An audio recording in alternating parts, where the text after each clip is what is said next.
crying boy painting curse. In the late 1980s, a disturbing pattern began to emerge across several towns in England. A pattern so strange that even experienced firefighters refused to ignore it. Time after time, they were called to scenes of devastating house fires. They would arrive to find entire homes engulfed in flames, walls collapsing, ceilings caving in, and years of family memories reduced to nothing but ashes. Furniture turned to charred splinters, clothing burned to black rags, photographs curling and disintegrating in the heat. But in the wreckage, one thing always survived. One thing that was never touched by the fire, not even by smoke. A painting. It was always the same. A mass-produced portrait of a young boy with pale skin, tear-filled eyes, and an expression that seemed both sorrowful and accusing. He became known simply as the crying boy. Word spread quickly.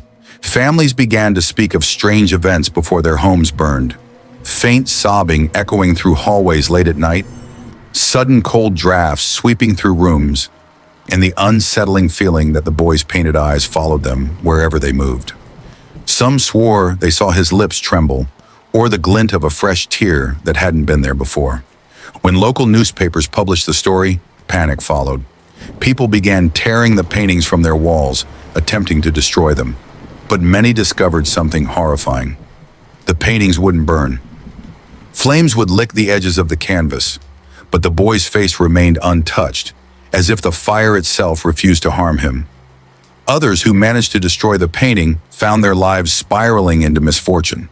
Sudden illness, financial ruin, or accidents that defied explanation. To this day, no one knows the truth. Was it a coincidence, or was there really something trapped inside the canvas? A spirit, a curse, or perhaps the boy himself, still weeping and still watching? 2. The silent stalker in the attic. It was the summer of 1986 in Denver, and Dorothy Jane lived alone in a quiet, single-story home. She enjoyed her independence, but for several weeks, she had been plagued by strange occurrences. Food would vanish from her fridge overnight. Half-empty cartons of juice would be placed back neatly, as if someone had poured themselves a drink and left.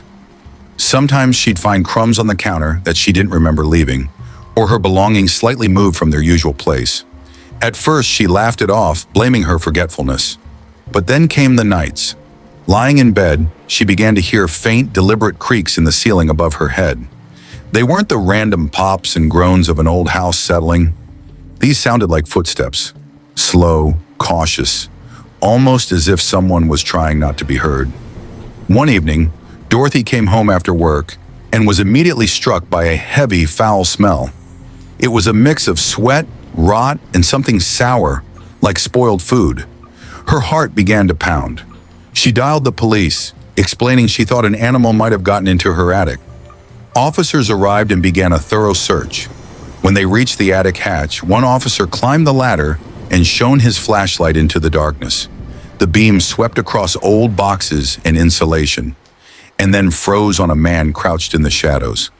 His eyes were wide and unblinking, his face thin and pale, his clothes filthy. They pulled him down and discovered he had been living there for months.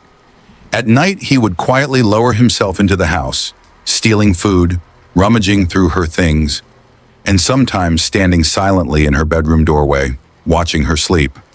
Among his meager belongings were stolen items from Dorothy's home, piles of rotting food, and a notebook filled with disturbingly detailed entries. Everything she wore each day, the times she left and returned, and sketches of her face as she slept. Dorothy never returned to that house, and she never found out how long he had been there before she noticed. 3. The elevator death in the Cecil Hotel. The Cecil Hotel, sitting in the heart of downtown Los Angeles, had already earned its reputation as one of the most haunted and dangerous hotels in America. For decades, it had been linked to suicides, murders, and even serial killers who stayed there while committing their crimes. But in 2013, it became the center of one of the most chilling mysteries of the decade. On February 19, guests began to complain that the water from their taps was brown, foul-smelling, and had a strange, bitter taste. Maintenance workers went to the roof to inspect the water tanks. When they opened one of the heavy metal lids, they recoiled. Inside, floating in the dark water, was the decomposing body of 21-year-old Canadian tourist Elisa Lam. Security footage from the hotel's elevator, recorded on the night she disappeared, quickly went viral. In the grainy black and white video, Elisa appears nervous and disoriented. She presses several buttons, steps into the corner, and peers out into the hallway as if hiding from someone or something. She moves her hands in strange, almost ritualistic gestures, then steps in and out of the elevator repeatedly. The doors remain inexplicably open far longer than they should. The rooftop was locked with an alarm system that would have gone off if anyone had accessed it without a key. The water tank's lid was heavy, requiring significant effort to open and close. No one could explain how Elisa got in or why. The official cause of death was ruled an accidental drowning. But for those who watched the video, the explanation felt incomplete. Was she running from a real person?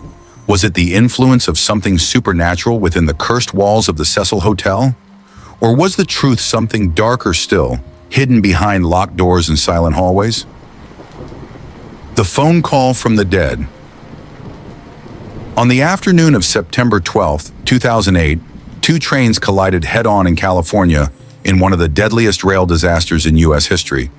The violent crash claimed the lives of 25 people, one of them being a man named Charles Peck.